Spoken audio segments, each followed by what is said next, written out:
भक्तों, ओम नमः शिवाय। श्री शिवाय नमस्तुभ्यम। जय श्री महाकाल। जी हाँ भक्तों, क्या आपके भी जीवन में संतान की कमी है?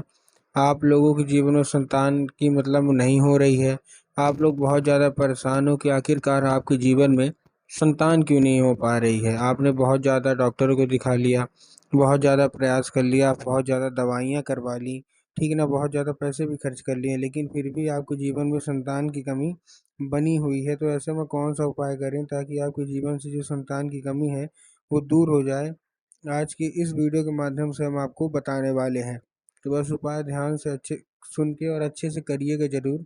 अगर आपने आज का उपाय ध्यान से सुन के और अच्छे तरीके से कर लिया तो अवश्य रूप से आपके जीवन में जो भी संतान की कमी है ना, अवश्य रूप से संतान की जो कमी है वो दूर होगी ही होगी और आपके भी जीवन में संतान की प्राप्ति अवश्य रूप से होगी ही होगी। देखिए, आपको भी पता है कि जो पूज्य गुरुदेव की जो कथा होती है उसमें लाखों की भीड़ आती है। कैसे भीड़ आती है? लाखों की भीड़ आती है। और जब गुरुदेव की कथा में लाखों की भीड़ आती है तो वहाँ ज़्यादातर जो भक्त रहते हैं वो क्या करते हैं, पत्र के द्वारा अपनी मनोकामना गुरुदेव तक पहुँचाते हैं। ये भी आपको पता होगा। तो अभी गुरुदेव की कथा चल रही थी, आज से 4 से 5 महीना पहले की बात है। गुरुदेव की कथा चल रही थी और गुरुदेव की कथा में लाखों की भीड़ आई। अब जब गुरुदेव की कथा में लाखों की भीड़ आई तो वहाँ ज़्यादातर जो भक्त थे ना, उन्होंने क्या किया, पत्र के द्वारा अपनी मनोकामना गुरुदेव तक पहुँचाई। अब जब गुरुदेव के पास पत्र पहुँचा और गुरुदेव ने पत्र पढ़ा तो वहाँ गुरुदेव ने देखा कि ज़्यादातर जो भक्त हैं उनकी क्या है, केवल और केवल एक ही मनोकामना है। क्या मनोकामना है? कि गुरुदेव, हमारे जीवन में संतान की कमी बरकरार है। हम लोगों ने बहुत ज़्यादा, हमारे विवाह को टाइम हो गया, किसी को मतलब 3 साल हो गए, किसी को 4 साल हो गए, किसी को 6 साल हो गए, कोई कोई तो ऐसा था जिसको 8-8 साल हो गए, लेकिन उनके जीवन में संतान की जो कमी है ना वो बरकरार है। वही लोग पूछना चाहते थे कि गुरुदेव, कृपया करके कोई ऐसा उपाय बता दें कि हमारे जीवन में जो संतान की कमी है वो दूर हो जाए और हमारे जीवन में भी संतान की प्राप्ति हो जाए। कृपया करके कोई उपाय बता दें। जब गुरुदेव ने ये देखा तब गुरुदेव ने 2 से 3 उपाय बताए पत्र के द्वारा। फिर जब उन्होंने उपाय बताए और कहा केवल और केवल ये उपाय कर लेना, तुम्हारे जीवन में अगर संतान की कमी है तो वो अवश्य रूप से दूरी होगी ही होगी। जब गुरुदेव ने उपाय बताया तो लोगों ने जा जाके इस उपाय को घर में करना शुरू कर दिया। अब जैसे ही लोगों ने जा जाके इस उपाय को घर में करना शुरू कर दिया, वही लोग गुरुदेव की कथा में मात्र 1 से 1.5 महीने के बाद वापस आए। अब जब वही लोग गुरुदेव की कथा में वापस आए तो उन्होंने क्या किया, फिर से एक बार गुरुदेव को पत्र लिखा। लेकिन ये वाला जो पत्र था ना, ये गुरुदेव को धन्यवाद के रूप में पत्र था कि गुरुदेव, धन्य हो आपका, आपके द्वारा बताया गया उपाय हमने कर लिया है, हमारी सारी की सारी इच्छा मनोकामना पूरी हो गई है। हम अभी डॉक्टर के पास से आ रहे हैं और डॉक्टर ने कहा है कि आप बहुत जल्द माता पिता बनने वाले हैं। आपका कोटि कोटि धन्यवाद। और केवल केवल महादेव की ही कृपा हुई है और केवल आपके द्वारा बताए गए उपाय की ही कृपा हुई है। आपका कोटि कोटि धन्यवाद।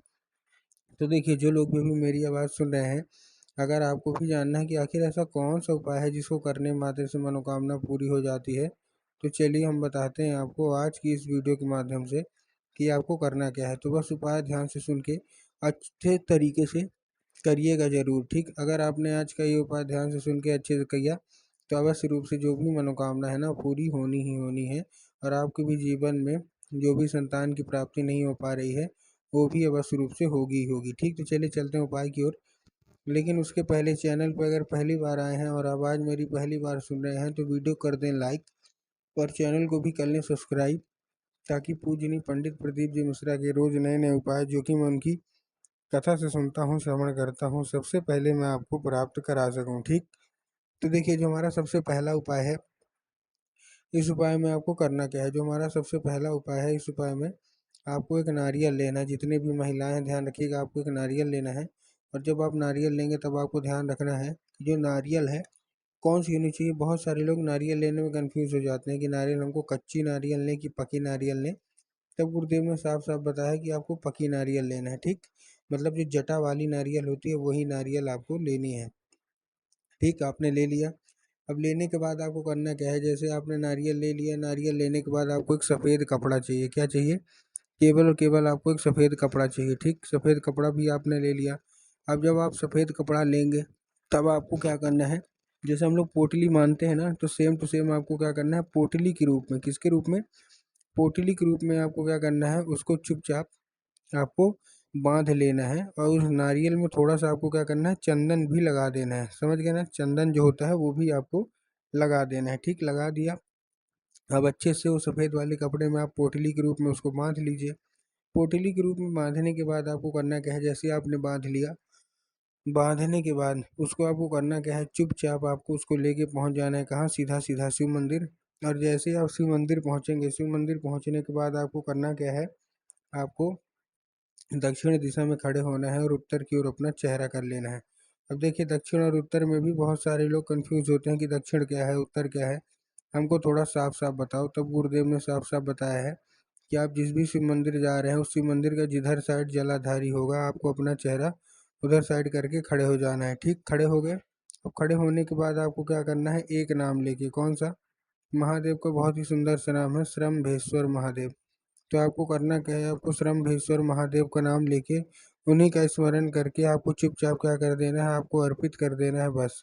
पूज्य गुरुदेव कहते हैं कि अगर आपने श्रम्भेश्वर महादेव का नाम लेके ये उपाय कर लिया, तो अवश्य रूप से जो कोई भी इच्छा है, जो कोई भी मनोकामना है, सारी की सारी इच्छा, सारी की सारी मनोकामना अवश्य रूप से पूरी होगी ही होगी। ये था हमारा पहला उपाय। ठीक, अब हम चलते हैं अपने दूसरे उपाय की ओर।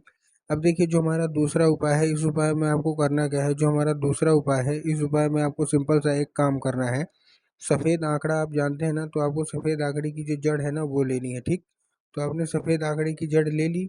सफ़ेद आंकड़े की जड़ लेने के बाद आपको करना क्या है, जैसे आपने सफ़ेद आंकड़े की जो जड़ है वो ले लिया, उसके बाद आपको करना क्या है, चुपचाप आपको एक लाल धागा लेना है और लाल धागे के ऊपर आपको क्या करना है, लाल धागे के ऊपर उस सफ़ेद आंकड़े की जो जड़ है ना, उसको अच्छे तरीके से आपको बांध देना है। ठीक, बांध दिया आपने।